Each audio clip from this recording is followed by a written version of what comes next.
Let's go back while this mini Beatlemania revival is going on and take a look at the Beatles albums and stick them in a good old tier list. I know I'm a few years late to this trend, but hey, better late than never. Let's get into it. A home's near you.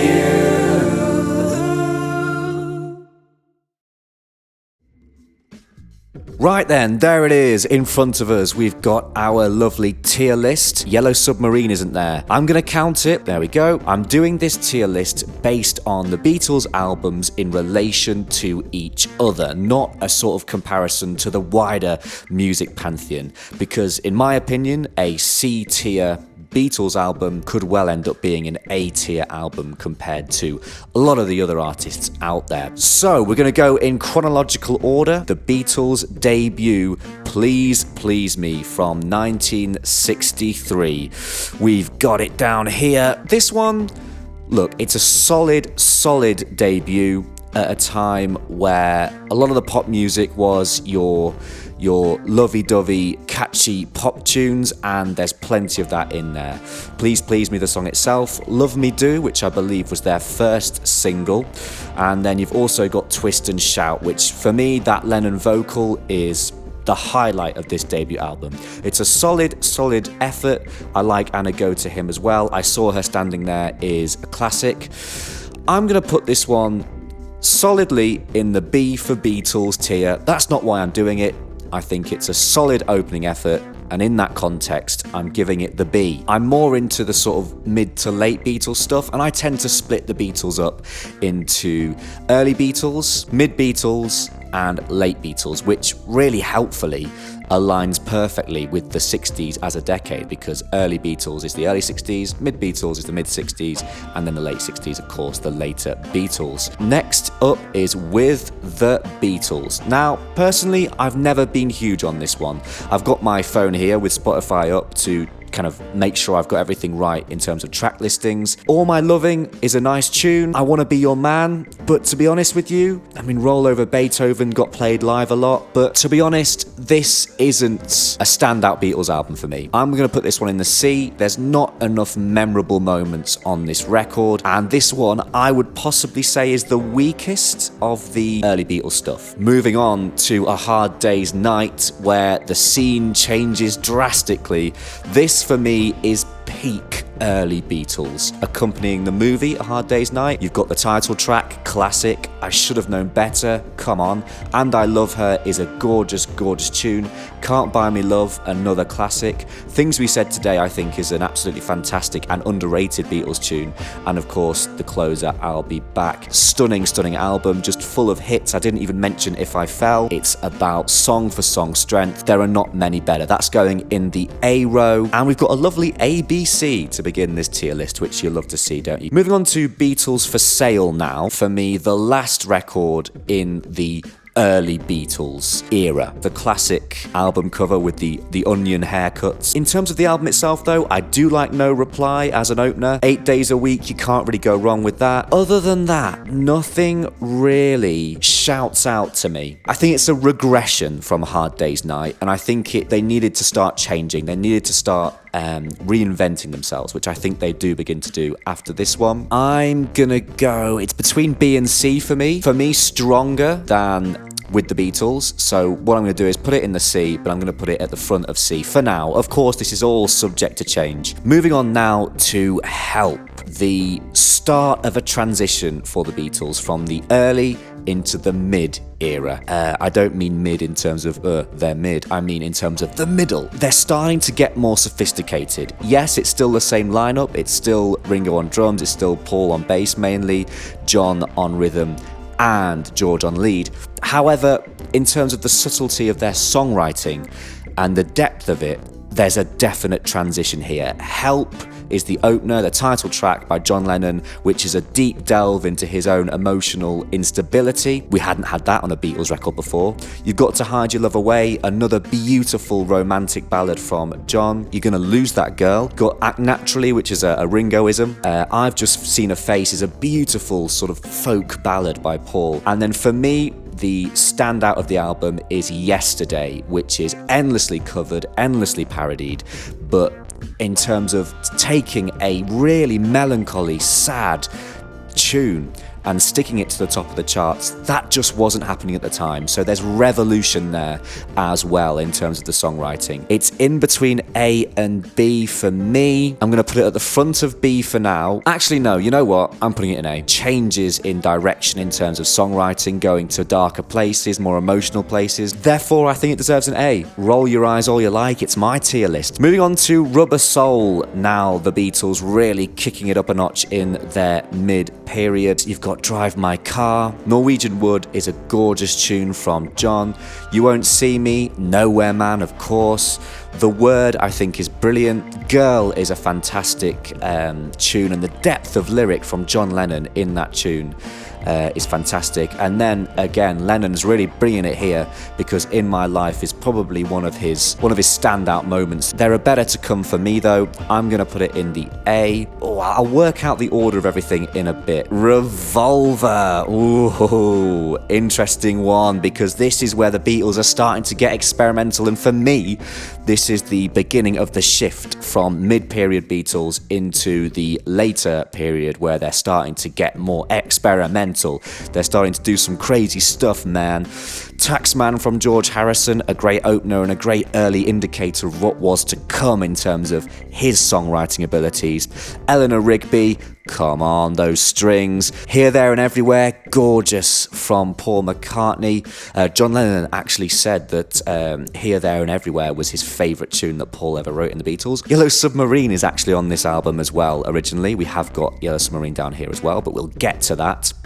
And then For No One is, for me, that's my personal favourite, possibly personal favourite Beatles song. It's right up there and one of Paul's greatest moments as a Beatle, because those lyrics in terms of breakup lyrics are heartbreaking. Tomorrow Never Knows, of course. Now that is it to end the album with a clear statement of intent. We're going experimental, we're going freaky, and our next album is going to blow your mind. A lot of people say this is the best Beatles album. A lot of people say this is one of the best albums of all time. It's my tier list, guys. I'm putting it in A. Yes, I really like it. It's a signal of intent of things to come, but I think I prefer what is to come. Sgt. Pepper's Lonely Hearts Club Band.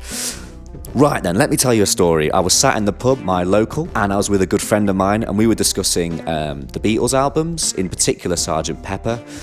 There's an app called Music Board where you can go on and basically rank any album out of 5, 1 star to 5 star. And he had Sgt. Pepper down as 4 stars out of 5. Arctic Monkeys reference there. Pulled him up on it. I was like, mate, 4 stars out of 5, really? And he said, yeah, there are a few skippables, it's not a 5. And I looked through and I went, you know what, you're not wrong. There are a couple of tunes I don't really like. Within You, Without You, Good Morning, I'm neither here nor there about, nor Fixing a Hole, really. This is my tier list, and I think this is different because we're ranking the Beatles albums in comparison to each other, and I think that you have to take in the context of what this means for music and for the Beatles as well.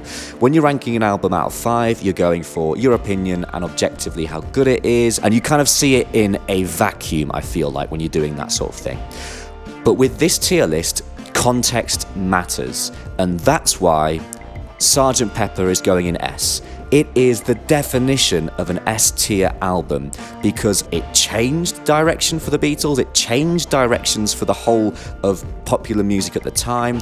It was experimental, it was expensive, and it was the first time the Beatles really made a studio album. They didn't bother thinking about how they were going to take this on the road. Changed the way that people made albums. A lot of groups were going, right, we'll take our live sound and we'll recreate it in the studio. Whereas this, it was, we're going to go to the studio and we're going to create an album. S tier. Let me just list the tunes. You got the title track. With a little help from my friends is Ringo's best vocal moment throughout the Beatles. Lucy in the Sky with Diamonds is gorgeous and hypnotic. Getting Better is upbeat and wonderful. She's Leaving Home is just, gorgeous. Those strings and the story is poignant and gorgeous. Being for the Benefit of Mr. Kite is a circus thrill, crazy, trippy ride. When I'm 64 is some of, they call it granny music sometimes with Paul McCartney, but it's at its best here. And A Day in the Life is one of the greatest songs of all time. Forget about greatest Beatles songs. Lennon and McCartney complementing each other perfectly. The melody, the orchestral build-up, the chord to finish the album. Guys, it's an S tier. We're moving on to Magical Mystery Tour. Well, if you got annoyed at me for putting Revolver in A, you're gonna hate me now. Yes! It's an S tier, okay? Deal with it. Let me tell you why. It has The Fool on the Hill. It has Your Mother Should Know. It has I Am the Walrus. It has Hello Goodbye. It has Strawberry Fields Forever. It has Penny Lane. And it has All You Need Is Love. How can an album have all of those songs on it and not be an S tier? I know technically it's a compilation, but it's a compilation of songs that hadn't previously been released on an album. Therefore it counts, and therefore it's S. Oh, we're on a spree now. It's the White Album. Yes, this one's gonna have question marks, but it's an S tier again. Oh, I can feel the anger. People are saying, but Johnny, there's so much filler on it. It really could have just been a single album. Well, I don't care. It's an S tier anyway, because those crazy moments like Wild Honey Pie and Revolution 9, they add to the mythos. They add to the intrigue, the range of ground that is covered, the versatility that the Beatles show on this album, I think is possibly second to none. You're not going to get many records that flip between musical styles the way this one does. Back in the USSR, one of the greatest opening tracks to any album ever. Glass Onion's a great song. While My Guitar Gently Weeps is a showcase of George Harrison at his absolute peak. He's really coming to his own. Happiness is a Warm Gun sees John Lennon expertly stitch together 4 different song ideas to make one tune that sounds cohesive as if it was just written in one go. Martha My Dear, Blackbird, Paul is on form as well here, some great tunes there. I mean, Blackbird, which amateur guitarist doesn't fumble those chords every so often when attempting to play the only song that they know? Rocky Raccoon, we've got some country and western in here. I Will, another touching Paul cut on this track. But not only are there touching ballads, but you've got some real rockers. Helter Skelter, which may even be the birthplace of heavy metal music from Paul McCartney. Super heavy, super delayed, super big. Revolution 1 is similar from John, a scathing political tune. Honey Pie then takes us to the 20s. We're going to the 20s on this record. Long, Long, Long is one of George Harrison's more touching moments on the project and throughout the Beatles as well. I'm So Tired on here, and not many people could write a song called I'm So Tired and genuinely sound that tired. And yes, you've got Revolution 9, yes, you've got Wild Honey Pie, but would this album be as lovable as it is without them? It's an S tier for me. Next one is Yellow Submarine. A lot of it is just George Martin soundscapes. This is the weakest Beatles album. Hey Bulldog is a good tune and is the only real standout highlight. Yes, All You Need Is Love is on this, but we've already heard that on Magical Mystery Tour, which is just better. Yellow Submarine isn't really that great of a song anyway. I'm sorry. In terms of Beatles standards, this is the first one that I'm going to give the D to. Moving on now to the last two, and Abbey Road. Does this need any debate whatsoever? It's S, and it's the best Beatles album for me. Abbey Road is as close to perfection as most artists are ever going to get. This is in my top 5 albums of all time pretty comfortably. Song for song, it's ridiculously strong. Every single one of these tunes is in my playlist. Come Together, Something, oh, what a gorgeous love ballad that is. Following Come Together, which is iconic. Maxwell's Silver Hammer gets some stick for being a bit Paul and light-hearted, but I think it flows really well with the album because it goes into Oh Darling, which is one of Paul's most gut-wrenchingly brilliant vocal performances ever. Octopus's Garden, a good fun little Ringoism. It works here, I quite like it. I Want You, She's So Heavy, which was originally a warm-up that George Harrison used to give John Lennon. They wrote the song around that, and it's big and fantastic, and that hard cut at the end is masterful. Here Comes the Sun is my least favourite track on this album, and when the worst track on an album is as good as Here Comes the Sun, you know it's a great album, because Harmonies, harmonies, harmonies, harmonies. You Never Give Me Your Money might be the best track on here. It's Paul at his absolute best, a gorgeous piano line and melody. That's what he's great at. The next few tracks are part of the side B of the album, the medley, which, you know, song for song might not be the strongest, but the way they fit together, incredible, and makes them all work in their own right. Sun King into Mean Mr. Mustard, into Polythene Pam, into She Came In Through the Bathroom Window, which I really like.